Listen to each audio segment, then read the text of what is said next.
It is kind of hard to see here, but this male is going into shed, and this is my other black-head leopard Mojave hypopide pos het black exanthic male that I need to test for black exanthic so I can decide which one of these two males is going up for sale. So this is a big shed that I am waiting for. Hopefully it's early in the week so I can get it in the mail right away to get the shed tested.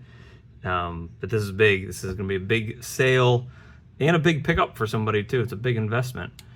So that's what's going on. I'm actually waiting for a couple snakes that need to shed, to send some sheds in, I think, actually. Some stuff still in the MJ project. We're still, well, happy Memorial Day, by the way.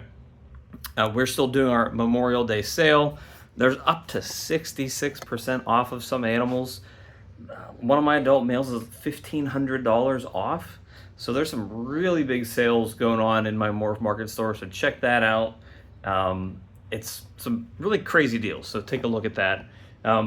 For us today, I kind of called it Meat Tube Memorial Day. And if you don't know what a meat tube is, it's basically anything like a hot dog or a sausage or a bratwurst, any meat that comes in tube form. So we're making hot dogs and bacon and cheddar, bratwurst and kielbasa and stuff like that, and we're grilling it all tomorrow. So that's what we're today.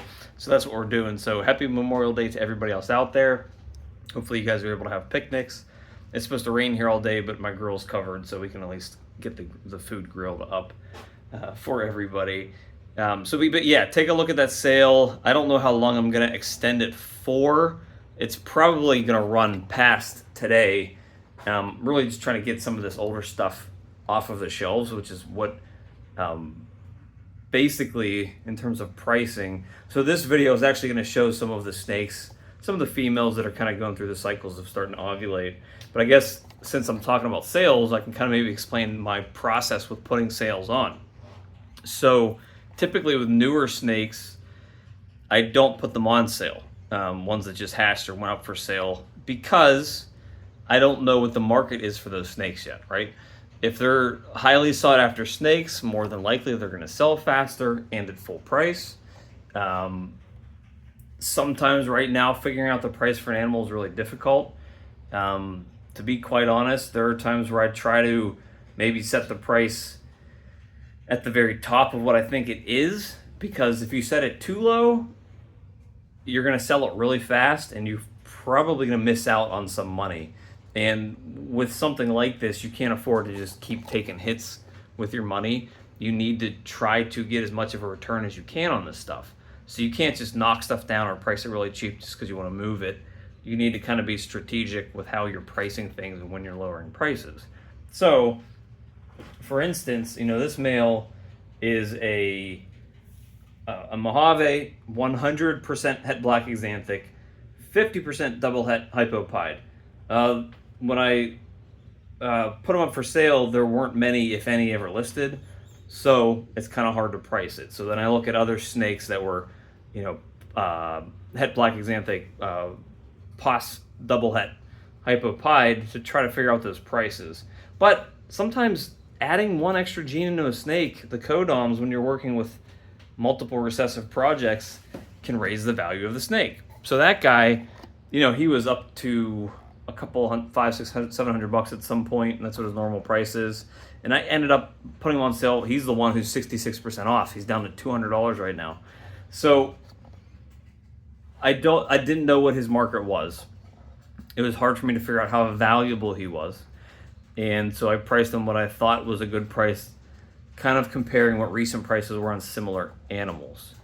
Once he hasn't sold for a month or 2 months or 3 months, that's when you need to start thinking about lowering the prices on these animals and seeing where somebody kind of gets it. It was like, what, this is the right price for the right animal. Now, the other side of that is also getting your animals in front of the people who are interested in them, which is probably the hardest part of this. This whole market's so oversaturated at this point that you could have a beautiful animal. Let's take this guy, black-head leopard Mojave, double het black exanthic pied. Right? He's almost a one-of-a-kind animal. He's beautiful. He's growing great. This would work awesome for a lot of people's projects. but he still hasn't sold yet. And it might just be because people in this project haven't seen this snake yet, and they don't know it's available. Maybe they hadn't seen the sale that I have going on for it right now. But and even this video, they might not see it. This just might be this content, my posts on Instagram, might not be getting to the right people. And sometimes that's the downside of this. When there's 30,000 snakes listed, the people that are buying snakes can't see everything. So they might settle for something else when they don't know that this snake is available. So it's really just about keeping consistent with posting, keeping current with your posts, giving updates on your animals on a regular basis. And so that's how I figure out my sales. You know, I'm like, if it hasn't sold in 2, 3, 4, or 5 months, I need to make drastic changes to the pricing on them. Unless it's a very expensive animal and a very rare animal, then sometimes it takes a while to find that buyer at $5,000 or $10,000. But for these animals that are $1,000, if they're not selling at $1,000, then sometimes you do have to drop the price significantly. So that's what I'm doing with the sale. Again, take a look. They are all, everything I have in Morph Market is on sale right now. So take a look, see what I got. Some big prices. So this is my other lightning pied female. She had a pre-lay shed on 5'4", so she should be dropping a clutch around 6'4", which should be about a week or so. So same pairing as the other one, OD blade pied double het MJ clown to a lightning pied. So I have 2 identical clutches. The other clutch was 10 eggs. It's been in the incubator probably about 2 weeks at this point. So these are gonna be big clutches. That other clutch should hatch mid-July. This one should hatch beginning of August. So I will have, hopefully, a bunch of lightning pieds. A lot that I can keep and a lot that I can sell. So I'm keeping my fingers crossed. My odds should be 50% on all of these clutches to hit lightning pieds. And then half of those babies in those clutches should also be het clowns. So I should be, you know, hitting a 25% on average lightning pied het clowns. Plus we have OD and blade. So I am super pumped about that one. This is my OD vanilla clown het DG that I picked up from Straight Fire. She has had 4 locks and looks like she's ovulating to my red stripe, yellow belly, leopard, triple het DG clown pied male. So hopefully we're getting some DG clowns in here. That's all I'm looking for, hitting a bunch of DG clowns hopefully in the coming months with a bunch of different genes in them. You know, this one could have potentially 5 different genes in it if I hit any DG clowns. Even some things that are, you know, DG het clown I'd be okay with too. So let's keep our fingers crossed for that. This girl, who I've showed quite a few times, is going in the shed. I do not think this is a pre-lay shed, but it might. I actually haven't measured her recently, but I'm going to keep watch on her. This is potentially getting me some clown pieds with potential for super OD, yellow belly, firefly, leopard. So there's a bunch going on here. She's a big girl that has taken over a year to actually breed, so that's kind of stunk. But I'm hoping that she drops a good clutch because she's actually a pretty big girl. She's probably 2,500 grams or so at this point. My other clown pied clutch female is a pastel clown het pied. She's really cool looking. I think she is starting the process of ovulation as well.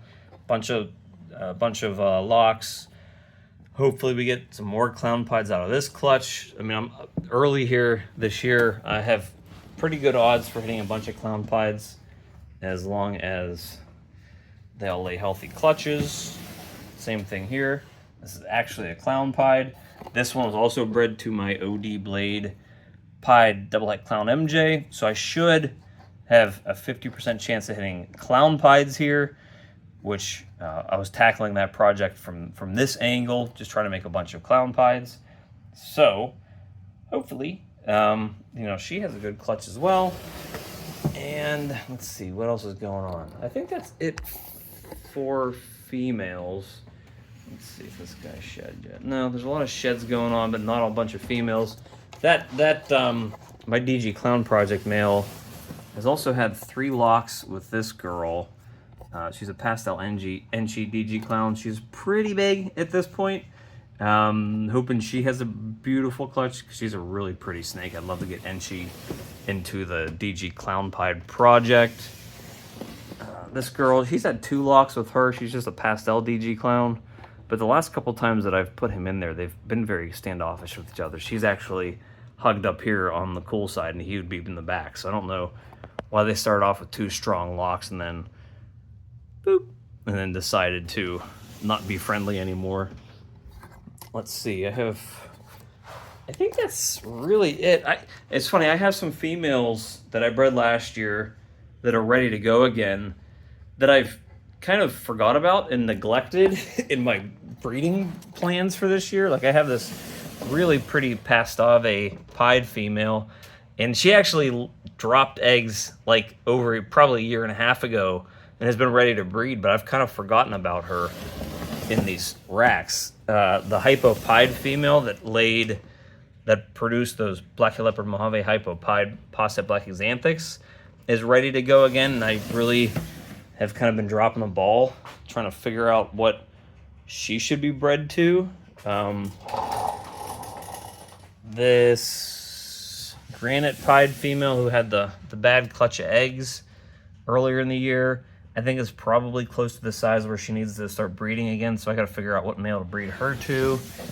This ODYB fire pied female had a clutch early last year, so she's ready to go as well. She's really pretty. I'm trying to figure out what to pair her up with. So there's a lot of stuff going along with these females. So we're just trying to kind of figure out what the breeding plans are for some of those females that don't have very specific projects that we're breeding them into. But still, this whole next month or two is going to be getting the shed done on that hypopied male to figure out if he's also black xanthic, het black xanthic, and I think that's probably going to double my payday on him if he is. So my fingers crossed that he is. And then getting these 2 lightning pied clutches. Those are big. They're huge for this season.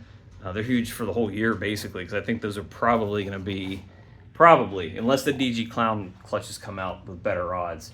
But because my odds are so long at hitting DG Clowns in those, I don't have a ton of high expectations out of it. I mean, I think they're double visual. It's a double visual or a double het. So, I mean, the odds aren't fantastic. But the lightning pied clutches, half the babies should be lightning pied. So that's what we're hoping for. So I hope you guys have an awesome Memorial Day.